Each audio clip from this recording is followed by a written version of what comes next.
ಬಾಲಣ್ಣ ಅವ್ರ ಜೊತೆ ನಡೆಸಿ ಆದ್ಮೇಲೆ ವಿಜಯ್ ಅವರಿಗೆ ಸಾಕಷ್ಟು ಅವಕಾಶ ಬಂತು. ಆದ್ರೆ ಆ ಕಡೆ ಹೋಗ್ಲಿಲ್ಲ, ಯಾಕೆ? ಆಯ್ಕೆಗಳ ಮೇಲೆ ಹೋಗ್ತೀನಿ ಯಾವಾಗಲೂ. ಸ್ಟಾರ್ ಅಂದ ತಕ್ಷಣ pan India cinema, pan India ಆಗಂತ ಸಿನಿಮಾ. ಈಗ ಬೇರೆ ಭಾಷಿಗರು ನಮ್ಮ ಕನ್ನಡ ಸಿನಿಮಾನ ಇಲ್ಲೇ ನೋಡಿದ್ರೆ ಅದು ಕೂಡ ನಮ್ಗೆ ಪ್ಯಾನ್ ಇಂಡಿಯಾ. ನಿಮ್ಮ ಪ್ರಕಾರ ಸ್ಟಾರ್ಗಳು 2 ಸಿನಿಮಾ ಮಾಡಿದ್ರೆ ಇಂಡಸ್ಟ್ರಿ ಗೆಲ್ಲುತ್ತಾ? ಕಂಟೆಂಟೇ ಚೆನ್ನಾಗಿದ್ರೆ ನಾವು ಸುಮ್ಮನೆ ದುಡ್ಡುಗೋಸ್ಕರ ಮಾಡ್ತಾನೆ ಇದ್ರೆ ಒಂದು ದಿವಸ ಗಾಂಧಿನಗರ ಕುಣಿಸೋದು ಬೇಡ, ನಾವೇ ಕುತ್ಕೋಬೇಕಾಗುತ್ತೆ. ಈಗ ಕ್ರಿಮಿನಲ್ಲು ಕ್ರೈಮ್ ಅಂದ ತಕ್ಷಣ ಒಂದಿಷ್ಟು ಕಾನೂನು ಪೊಲೀಸ್ ಎಲ್ಲ ಬರುತ್ತೆ ಸರ್. ಹೌದೌದು. ಸೊ ಪೊಲೀಸರಿಗೆ ಏನಾದ್ರು ಹೇಳಕ್ ಹೊರಟಿದ್ರು? ಇಲ್ಲ ಸರ್, ಈಗ ಅದು ನೋಡ್ಬೇಕು. ಅದನ್ನ ನೋಡಿ ಇಲ್ಲೇನಾಗತ್ತೆ, ನಾವು ಯಾವಾಗಲೂ ಪೊಲೀಸರಿಗೆ ಹೇಳ್ಬೇಕು ಅನ್ನೋದಕ್ಕಿಂತ ಹೆಚ್ಚಾಗಿ ನಾನು ಆಸ್ ಎ ಪೇರೆಂಟ್ ಏನ್ ಮಾಡ್ತಾ ಇದ್ದೀನಿ ಅಲ್ವಾ? ಹೌದು. ಈಗ ಪೊಲೀಸಿಂಗ್ ಅಲ್ಲಿ ನಾವೇನ ಹೇಳಿದ್ರೆ ಅವ್ರ ಆಕ್ಷನ್ ತಗೊಳಕ್ ಆಗೋದು. ಅವ್ರದ್ದು ಒಂದು ಪಾತ್ರ ಆಗಿರುತ್ತೆ, ಇಲ್ಲ ಅಂತಲ್ಲ. ನಾನು ಆಸ್ ಎ ಪೇರೆಂಟ್, ನಾನು ಆಸ್ ಎ ಬ್ರದರ್, ನಾನು ಆಸ್ ಎ ಅಕ್ಕ, ನಾನು ಆಸ್ ಎ ತಂಗಿ, ನಾನೇನ್ ಮಾಡ್ತಾ ಇದ್ದೀನಿ ಫಸ್ಟ್ ನಮ್ಮ ಮೇಲೆ ಬಂದ್ಮೇಲೆ ನಾವು ಹಿಂಗೆ ಅಂತ ಹೇಳಿದಾಗ ಅವ್ರು ಅದನ್ನ ಕಾರ್ಯರೂಪಕ್ಕೆ ತರಬಹುದು. ಹಿಂಗಲ್ಲ ಹಿಂಗೆ ಅಂತ. ಈ ಮಧ್ಯೆ ನಾವು ಯಾವಾಗ್ಲೂ ಕರೆಕ್ಟ್ ದೂಷಿಸ್ತೀವಿ, ಕರೆಕ್ಟ್ ಅವ್ರನ್ನ. ತಪ್ಪು ಮಾಡ್ಕೊಳ್ಳೋದು ನಾವಲ್ವಾ? ಅದಕ್ಕೆ ಅವ್ರ ಆಕ್ಷನ್ ತಗೊಳ್ದೇ ಇದ್ದಾಗ ಅವ್ರ ತಪ್ಪು. ತಗೋಬೇಕಾ ಬೇಡವಾ ಅನ್ನೋದು ನಾವು ನಮ್ಮ ಹೋರಾಟದಲ್ಲಿರುತ್ತೆ. ಅದಕ್ಕೆ ಎಲ್ರೂ ಸೇರಿಸಿ ನೋಡೋಣ, ಒಂದ್ ಮಾತು ಹೇಳೋಣ ಅನ್ನೋ ಆಸೆನೇ ನಿಜ. ಸಿನಿಮಾ ಅನ್ನೋದೊಂದು ಪ್ರಬಲ ಮಾಧ್ಯಮ. ಹೌದೌದು. ನೋಡಿ, ಸಿನಿಮಾದ ಮೂಲಕ ಹುಡುಗರು ಆ ವೀಲಿ ಮಾಡಕ್ ಒಂದ್ ಬಾಳ್ತಾರೆ ಇಲ್ಲೆಲ್ಲಾನು ಅಲ್ವಾ? ಬಿಡಿ, ಇಂಥದ್ದು ಕ್ರೈಮ್ ಅಲ್ಲಿ ಬರ್ಬೇಕು. ರಾಮ ನಿಜವಾಗ್ಲೂ ನೋಡಿದ್ರೆ ಹೆಲ್ಮೆಟ್ ಇಲ್ಲ, ಖಾಲಿ ಚೊಪ್ಲಿ. ಇರಿ ಸುಮ್ಮನೆ ಕೇಳಿ ನೋಡ್ತೀನಿ, ವೀಲಿ ಮಾಡ್ತೀಯಾ ಅಂತ.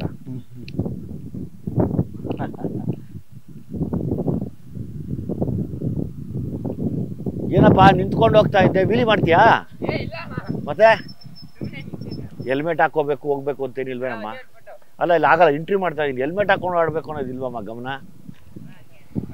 ಬೇಡ ಬೇಡ, ಇಂಟ್ರ್ಯೂ ಮುಗಿಲಿ, ಹೆಲ್ಮೆಟ್ ಹಾಕೊಂಡು ಓಡಾಡು ದಯವಿಟ್ಟು. ಬರೀ ಬೇಡ, ಏನು ಮಾಡಬೇಡ, ಹೆಲ್ಮೆಟ್ ಹಾಕೊಳ್ರಿ. ಬಿದ್ದಿ ಹೆಚ್ಚು ಕಡಿಮೆ ಯಾರು ಕೊಡ್ತಾರೆ ನಿಮ್ಗೆ? ನೋಡಿ, ಹಿಂಗೆ ಬೇಜವಾಬ್ದಾರಿಗಳು. ಹೇಳ್ದಂಗೆ ಪೋಷಕರ ಬೇಜವಾಬ್ದಾರಿ ಅಲ್ಲ ಸರ್, ಇಲ್ಲಿ ನಂದು ಜವಾಬ್ದಾರಿ ಇದೆ. ಆ ಸಿನಿಮಾ ಮಾಡಿದಾಗ ನಿಮ್ದು ಜವಾಬ್ದಾರಿ ಇದೆ, ಅಫ್ಕೋರ್ಸ್ ಪೊಲೀಸ್ ಡಿಪಾರ್ಟ್ಮೆಂಟ್ ಜವಾಬ್ದಾರಿ ಇದೆ, ರಾಜಕೀಯದ್ದು ಜವಾಬ್ದಾರಿ ಇದೆ, ಪ್ರತಿಯೊಬ್ಬರದ್ದು ಜವಾಬ್ದಾರಿ ಇದೆ ಇಲ್ಲಿ. ಅದನ್ನ ನೋಡ್ಬೇಕು ಅನ್ಸಿದ್ರೆ ಭೀಮಕ್ಕೆ ಬಂದು ನೋಡಿ.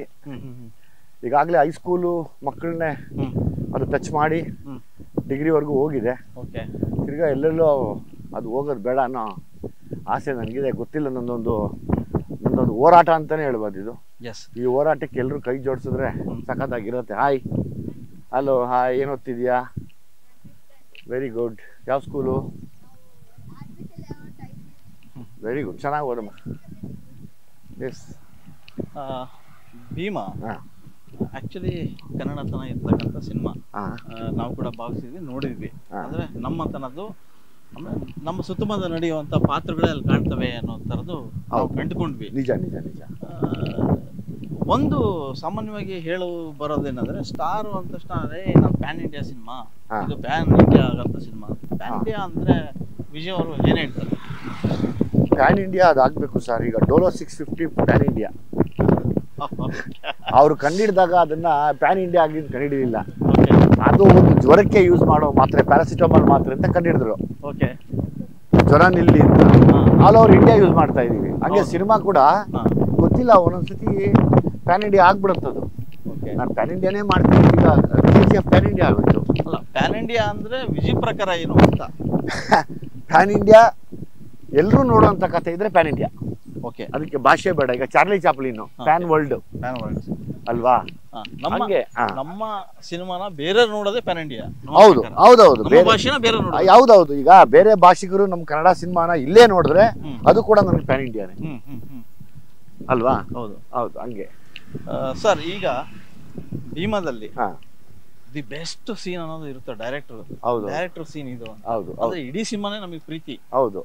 ವಿಜಯ್ ಅವರಿಗೆ ಪರ್ಟಿಕ್ಯುಲರ್ ಆಗಿ ನನಗೆ ಆ ಸೀನ್ ಅಂದ್ರೆ ವಿಜಯ್ ಬಹಳ ಇಷ್ಟ ರೀ ಅದು ಅನ್ನೋದಾದ್ರೆ ಯಾವ್ದು ಹೇಳ್ಬೋದು? 2 ಪುಟ್ಟ ಹೆಣ್ಮಕ್ಳು ಆಕ್ಟ್ ಮಾಡಿದ್ದಾರೆ. ಯಾವ ಸನ್ನಿವೇಶ ಅಂತ ನಾನು ಹೇಳಕ್ ಇಷ್ಟಪಡಲ್ಲ. ಸಿನಿಮಾ ನೋಡ್ತಾರೆ ಬಿಡಿ. ಹೌದೌದು, ಅದು ನನಗೆ one of the best scene. ಆ ಜಾಗದಲ್ಲಿ ಬರುವಂತ ಎಲ್ಲಾ ಕಲಾವಿದರು ನನಗೆ ಬೆಸ್ಟ್ ಅನ್ಸಿದ್ರು. ಹೌದೌದು ಆಸೀನ್ ಮಾತ್ರ. ಹೌದೌದು ಸರ್ ಸಿನಿಮಾ ಎಲ್ಲ ಬೆಸ್ಟೇ. ಅದು ತುಂಬಾ ಮರೆಯಕ್ಕಾಗದಿರುವಂತ ಸೀನ್ಗಳದೆಲ್ಲ.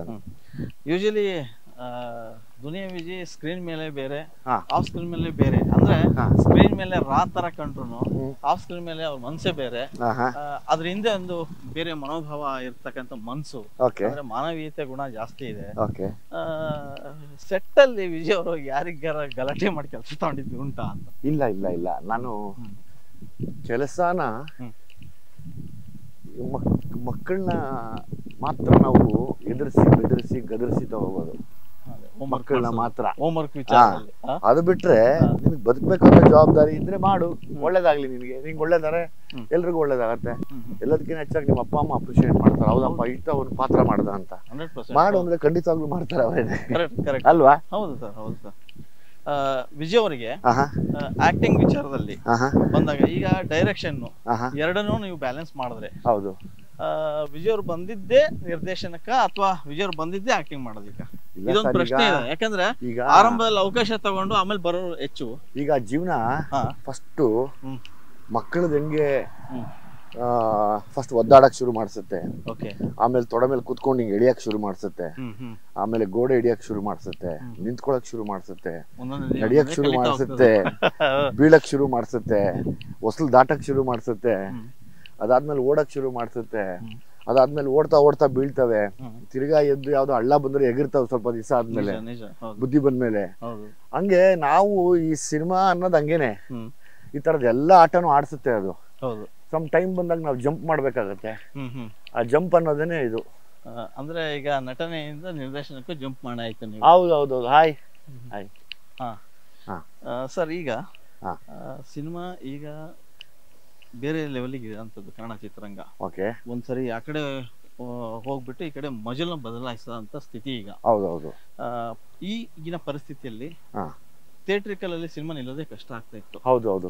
ಸೊ ಈಗ ಭೀಮಾದಿಂದ ಒಂದಿಷ್ಟು ಥಿಯೇಟರ್ಗಳು ಓಪನ್ ಆಗ್ತಾರೆ, ಇದು ಖುಷಿ ವಿಚಾರ. ಅದು ಖುಷಿ ವಿಷಯ. ನಂಗೆ ಜಗದೀಶ್ ಹೇಳಿದ್ದು ತುಂಬಾ ಖುಷಿ ಅನಿಸ್ತು. ಯಾಕಂದ್ರೆ ಮುಚ್ಚಿ ಮುಗ್ದೇ ಹೋಯ್ತು ಚಿತ್ರರಂಗ.